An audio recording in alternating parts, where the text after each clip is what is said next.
तो देखिए बच्चों, ये मैथ सीजन टायर 2 2018 का आया हुआ मेंस का क्वेश्चन है, जो कि लंबा बहुत है, 4-5 लाइन, बहुत बड़ा क्वेश्चन लग रहा है देखने में, जिसे आप छोटे से इत्तू में बना लेंगे। इत्तू में बन जाएगा, जो कि इतना लंबा क्वेश्चन है। खाली इसका लैंग्वेज बहुत लंबा चौड़ा है, लेकिन सोचिएगा तो अभी छुट्टियों में बनाइएगा। बस थोड़ा समझने की बात है, दिल को थाम के रखने की बात है, और मेरे साथ इस तरीके से आपको प्रैक्टिस करना है। देखिए क्वेश्चन कि एक व्यक्ति अपनी संपत्ति का 30% भाग एक संस्था को दान कर देता है, यानी जो टोटल उसके पास संपत्ति है वो अपने आप में 100% होता है, उसका 30% वो एक संस्था को दान कर दिया, ठीक है। शेष राशि का, यानी जो यहाँ बचा 30% दिया तो बचा 70%, शेष राशि का क्रमशः 30% और 25% भाग अपनी पत्नी और बेटे को दे देता है, यानी शेष जो बचा 70% उसका 30% और 25% अपनी पत्नी और बेटे को दे दिया। 30% अपनी पत्नी को, 25% अपने बेटे को दिया, ठीक है। यानी 30-25 55% दे दिया, तो 70% जो बचा उसका 55% दे दिया, तो फिर बचा वहाँ 70% का 45% बच गए। उसके बारे में बोल रहा है कि बाकी धनराशि वो अपनी 3 बेटियों के बीच समान रूप से विभाजित कर लेता है, यानी 45% जो शेष बचा उसको अपनी तीनों बेटियों में बराबर बराबर बांट दिया, 3 बेटी को, तो 15% शेष का दिया होगा तीनों को, तो 45% हो, क्योंकि बराबर बराबर राशि बांट देता है। तो शेष जो बचा उसमें 45% शेष बचा, तो तीनों को बराबर बराबर दिया, यानी तीनों में शेष 15-15-15 तीनों को दिया, तो 45% हो गया। फिर आगे बोल रहा है कि उसकी बेटियों में से एक को 42 लाख रुपए मिला, यानी उस शेष राशि का जो 15-15% दिए हम तीनों को, तो एक को 42 लाख मिला, यानी उस शेष राशि जो है, उस 15% जो बचा शेष राशि का, उसका वैल्यू 42 लाख है। तो आपसे पूछ रहा है कि उस आदमी की कुल संपत्ति क्या थी, लाख में बताइए। पहले देखिए आपको सिंपल सा लॉजिक बताते, पहले समझिए सिंपल सा तरीका कि टोटल संपत्ति कितना 100%। अब 100% में 30% भाग दान कर देता है, 30% क्या किया, दान कर दिया। जिसे मान लेते सपोज दैट कि एक्स था टोटली, तो आप जानते हैं लॉजिक बेसिक से आप समझ लीजिए, फिर आपको देखिए कि एक लाइन में कैसे बनेगा। एक्स का 30% भाग संस्था को दान कर दिया, तो बचा कितना, एक्स का 70%, यानी 70/100, 70% लिख लेते, ठीक है। अभी जो 70% बचा, इस राशि का 30% और 25%, यहाँ कुछ शेष राशि नहीं है, शेष राशि का क्रमशः 30% और 25% भाग अपनी पत्नी और बेटे को दे दिया, यानी 30-25 55% दे दिया। अपने बेटे और पत्नी को 30-25 55% यानी दे दिया, तो बचा कितना शेष राशि का, तो 55% घटा लीजिए। जो शेष राशि होता है वो भी अपने आप में 100%, उस 100% में 55% दे दिया, तो बचा कितना 45%, तो इस शेष राशि का बचा 45%। जो शेष राशि का 45% बचा वह अपनी 3 बेटियों के बीच समान समान बांटा। अगर 45% की शेष राशि बचा है तो सबको समान समान दे रहा है, यानी 15-15-15% दिया तीनों को। वही बोल रहा है कि 3 बेटियों के बीच समान रूप से बांट देता है। हम यहाँ अगर इसमें 3 से डिवाइड कर दें तो इसका मतलब क्या है कि 15-15% तीनों को दिया, शेष राशि जो बचा उसका 45% तीनों बेटियों में बराबर बराबर बांट देता है। तो यहाँ से मान सकते हैं कि 15-15% शेष राशि का तीनों को मिला, तो 45% हो गया। फिर उसी क्योंकि यहाँ पे दिया हुआ है उसकी बेटियों में से एक को 42 लाख रुपये मिलते हैं, यानी एक लड़की को 42 लाख मिला, यानी तीनों को 42 मिला, तो एक का वैल्यू यहाँ से निकाल सकते तो 15%, यही बराबर है किसके, 42 लाख है। यहाँ समझिए, हम यहाँ से अगर हम चाहें तो यहाँ ऐसे ही सोल्व कर सकते हैं कि x इंटू 70% यानी 7/10 कर लेते हैं, 70/100 करेंगे तो कटेगा बाद बराबर, समझ रहे हैं ना, इंटू 45% को यहाँ 15% 3 से कट गया तो 15%, तो 15% यानी 15/100, इसी का मान 42 लाख है।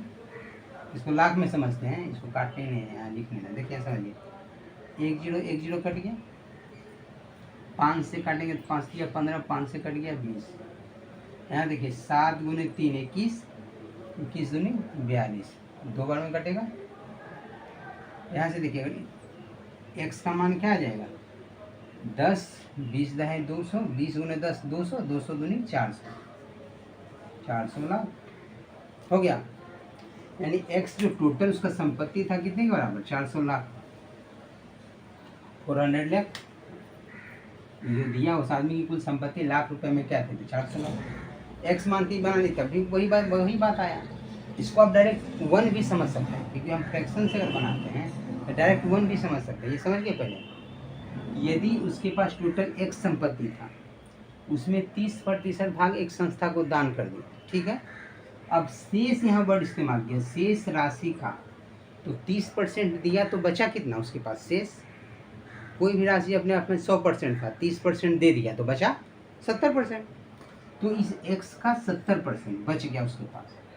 अब इसमें बोला कि वह शेष राशि का क्रमशः 30% और 25% भाग अपनी पत्नी और बेटे को दिया, यानी 30% दिया अपनी पत्नी को, 25% दिया अपने बेटे को। शेष राशि का, ये जो शेष राशि बचा x का 70%, ये अपने आप में 100% हो जाता है।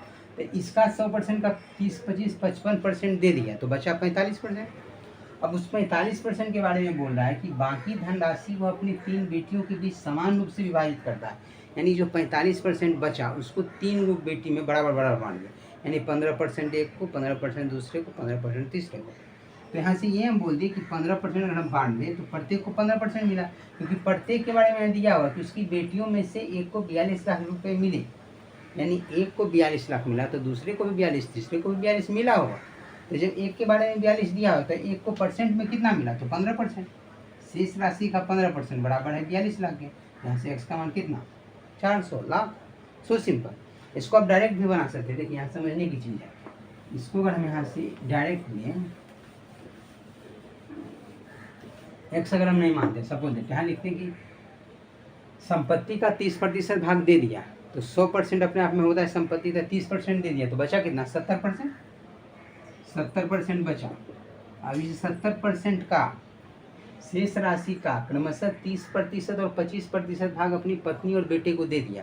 तो इस शेष राशि जो है अपने आप में 100% है, इसका 30% और 25% भाग दे दिया, ये समझिए। तो 30, 25, 55% दिया तो बचा कितना, 45%। 45% इस राशि का बच गया। अब बोल रहा है कि ये जो बचा राशि, यहाँ बाकी धनराशि वो अपनी 3 बेटियों के बीच समान रूप से बांटता है, तो ये अपने 3 बेटियों में बराबर बांट देता है। तो ये जो राशि टोटल ये अपने आप में 100% है, इसका 45% जो है राशि बचा हुआ, 45% 3 बेटी में बांटता है, यानी यहाँ से इसको 3 भाग में बांटेंगे तो प्रत्येक को कितना मिला, 15%। 15% के बराबर मिला। जबकि अकॉर्डिंग टू क्वेश्चन कर रहा है कि उसकी बेटियों में से एक को 42 लाख रुपए मिला, यानी एक को 42 मिला तो दूसरे को 42, तीसरे को 42 मिलेगा, तो तीनों को 42 मिला, तो कुल संपत्ति कितना। यहाँ से ये समझ सकते हैं कि देखिए 70% यानी 70/100, यहाँ से समझने के लिए कर रहे हैं। यहाँ ये काम खत्म कर समझा दिए। अब ये देखिए 70/100 का 15% यानी 15/100 ये बराबर है किसके, 42 लाख के। यहाँ से जो कटे काट दिए, 1 0 1 0 कट गया, 5 दिया 15, 5 से भी बचे 100, 7 दिया 21, 21 दूना 42। यहाँ से एक का मान कितना आ गया, एक बराबर क्या लिख सकते हैं, ये 10, 20 गुने 10 200, 200 गुने 2, 2 गुने यानी 200, 2 गुने 200 यानी 400 लाख। तो बस ये इतने दूर में आपका ये बन गया, समझ रहे हैं क्वेश्चन का आंसर, ये 400 लाख आ गया। जो आपसे पूछा कि उसकी कुल संपत्ति कितना है, यानी फ्रैक्शन में कोई चीज़ अपने आप में 1 को रिप्रेजेंट करता है। 100% का तो मतलब 100/100 यानी 1, तो फ्रैक्शन में 1%, में 100% अपने आप में पूरा को रिप्रेजेंट करता है। तो उसकी संपत्ति यानी 1 यूनिट का मान कितना, 400 lakh. This is the right answer, जो कि आप इजीली समझ गए होंगे। एक से 2 बार रिपीट करके देखेंगे और इजीली चुटकियों में उड़ा सकते हैं क्वेश्चन को, जो कि इतना लंबा क्वेश्चन था, इसे आप एक पंक्ति में बनाते हैं। तो बस समझ के धीरे धीरे मेरे साथ आपको बनाना है और चुटकियों में उड़ाना है। तो उसको दिल थाम के आप बैठिए और आराम से समझिए, समझ के बनाइए। कहा गया है समझ के समझ को समझो, समझ के समझ को समझो, समझ के समझ को समझो। ये बात याद रखिए। इस पर आपको एक आगे चुटकुले सुनाएंगे। समझ के समझ को समझो, समझना भी एक समझ है। जो इस समझ को समझ ना समझा, मेरी समझ में वो ना समझ है। और आगे मिलते हैं फिर।